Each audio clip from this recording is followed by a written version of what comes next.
have more in common with Trump supporters than either of us do with President Trump. I'm not here because of a political party. I'm not here because of an ideology.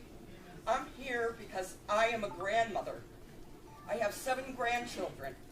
I care about their welfare, and I care about their future.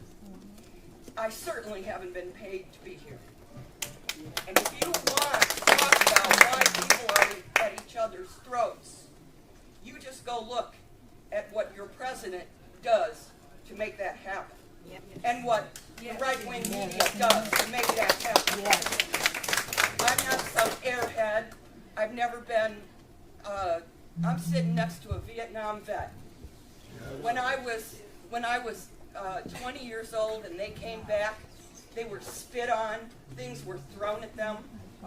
I was disgusted by that. It didn't make me very popular, but I said what I thought about that. I've never been a liberal in my life. And if you want discourse that is civil, then why don't you go back to President Trump and tell him to be the one to start that?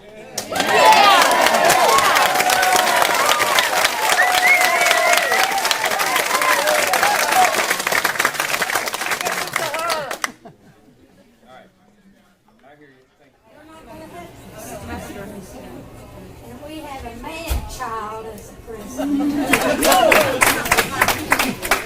That's true.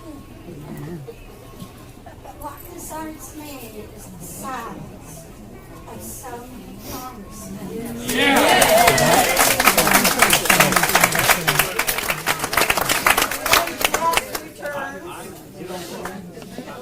I got hit with this yesterday in another meeting similar to this.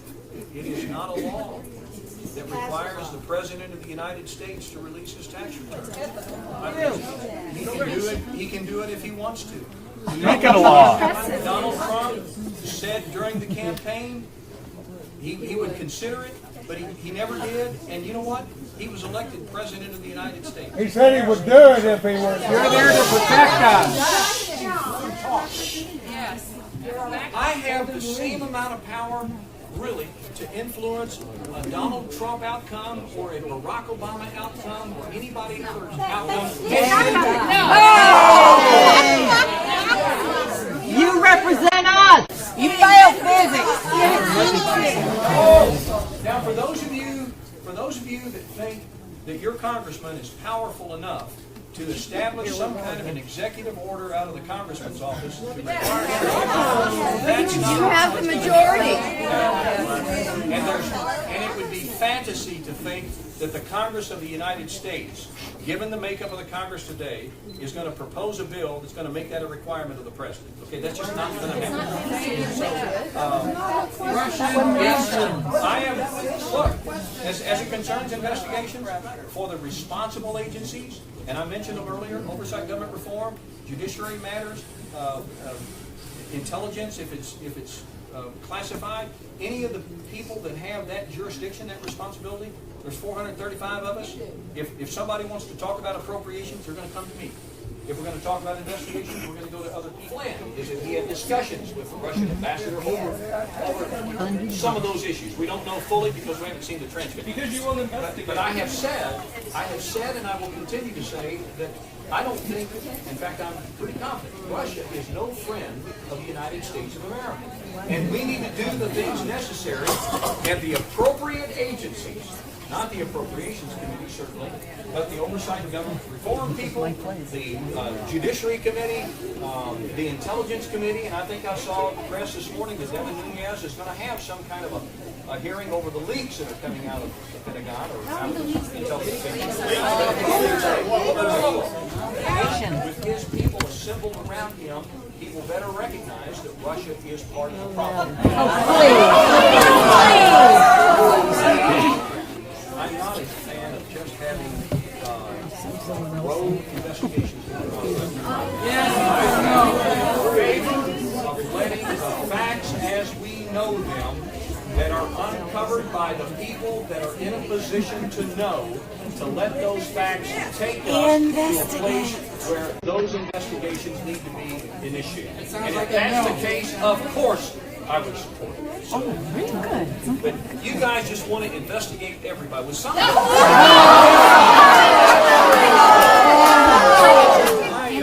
My record has been impeached. I want to know what. Can you squeeze in? I have somebody behind me with a camera. Independent pro-aggression ties. Okay, what bill was that? The answer is you don't know because there was no bill. Okay? You're reading from a newspaper. Oh, yeah.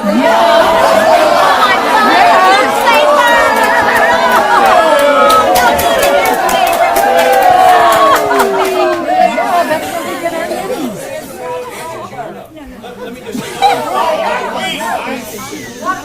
I consider Russia to be an existential threat to this country. Existential?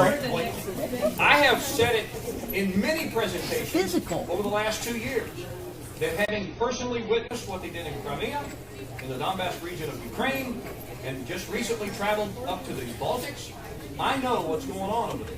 I mean, my goodness, if the speaker decides that it's important enough, he wants to appoint somebody special, like we did on Benghazi with Trey Gowdy, then so be it. And if that comes to pass, I will support those. If in fact that's where the leadership wants to take this particular You'll issue. follow the leader. But to just willy-nilly, every time something doesn't go right, or I think that something may be wrong, that's kind of vigilante justice, and I don't think that's exactly what our country is about. There are certain constitutional protections on it. All right, let's go over here. The ability for us to help people get into those frameworks educationally is becoming squeezed more and more and more. Raise And taxes on the rich, they'll have more everybody's money. doing it. And you know what? Look, I don't mean to talk down to my liberal friends, but everything they want to do involves spending more money. Raise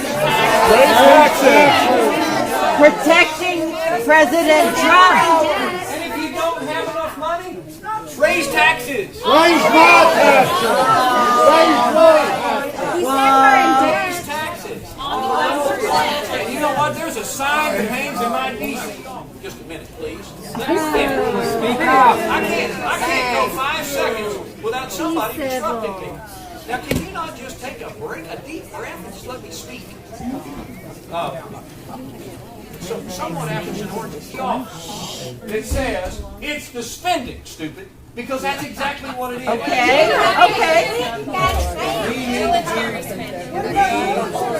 We need to do a better job of controlling our spending habits. We've overpromised our society to its people. So I'm in agreement with you. Okay. The good people of the 3rd District of Arkansas didn't elect me to go to Washington and raise taxes. They sent me to Washington to get a hold of spending. I mean, that's just a fact. Now, I don't want a lot of you to assert that you voted for me to go raise taxes because you didn't vote for me. Okay, so I'm not getting that. You still remember? But I'm just telling you. I just made a category. Limited government, personal freedom.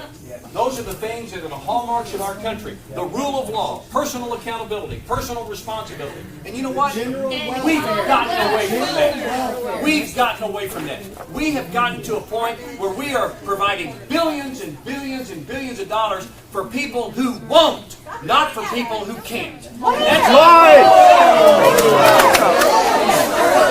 We've made it in our society. We have made it really easy for people to stay on the couch, Not true. get their Section 8 housing, get their snacks.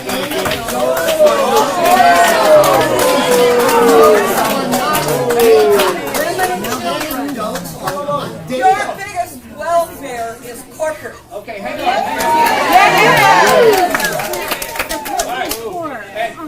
As I had a conversation yesterday with a job creator down in Polk County.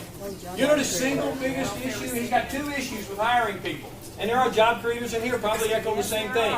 First one is they're having a hard time finding people with the proper skill sets. That's right. Okay? And that's a problem. We need to fix that problem. And there are programs out there to fix that problem. The second problem they have is even if they can produce a skill set, they can't pass a urine test. Because they're too busy doing the illegal stuff out there. And you know what? Let me tell you something.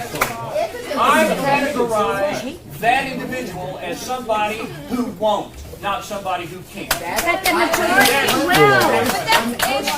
Oh, that's not one person. That's The majority will. What about the workers?